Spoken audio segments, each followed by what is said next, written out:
When we meditate, we're working on the potentials we have within the mind and in the body to make them strong. We live in a very undependable world. There are people who like to, and at least in the past, like to celebrate the interconnectedness of all things. It all seem to be wonderful to be dependent on one another. But now we see what it's like, the ugly side. And so it's time to look for our independent goodness inside, independent potentials inside, see if we can develop them. It starts with the strength of conviction that what you do is important. That's the main factor shaping your life. So instead of worrying about what other people are doing, worry about what you're doing. Make sure that you're doing things that are skillful, that are not overcome by greed, aversion, and delusion. In other words, you have to train the mind. Based on that, you develop the strength of persistence, that you really stick with it.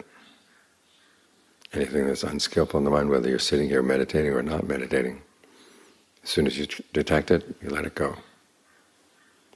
If it doesn't go away immediately, well, watch it for a while. Try to understand it. Why is it not going? And then when you learn good lessons on how to deal with these unskillful factors in your mind, then you keep them in mind. That's when you develop the strength of mindfulness. So that the lessons you learn, you can keep applying again and again and again. When your mindfulness gets strong, then it's a good basis for concentration. When your concentration gets strong, you can see things in the mind you didn't see before. Subtle things. Things that allow them to grow. Either can be really good or really bad. And you learn how to recognize them for what they are before they get really big. This way you get more and more control over your mind. It's when you have control over your mind that you can really be independent. So you want to work on your independent strengths.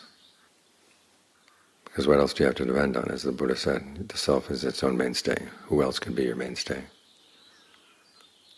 And if you can't depend on yourself, who are you going to depend on? So you've got to develop strengths inside. That's a matter of training, not just a matter of listening to the talks and agreeing or not agreeing. It's a matter of training your mind again and again and again. And that's how you become independent in this world. Your goodness becomes independent of the goodness of others, and that's when it becomes safe. Because if you're good only when other people are good, then what happens when they change? You go up and down with their ups and downs. But if you have a good solid source of strength inside, then the world can go up, the world can go down, but you don't go up and down with it.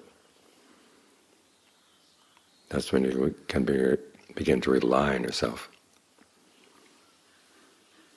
That's where true safety lies.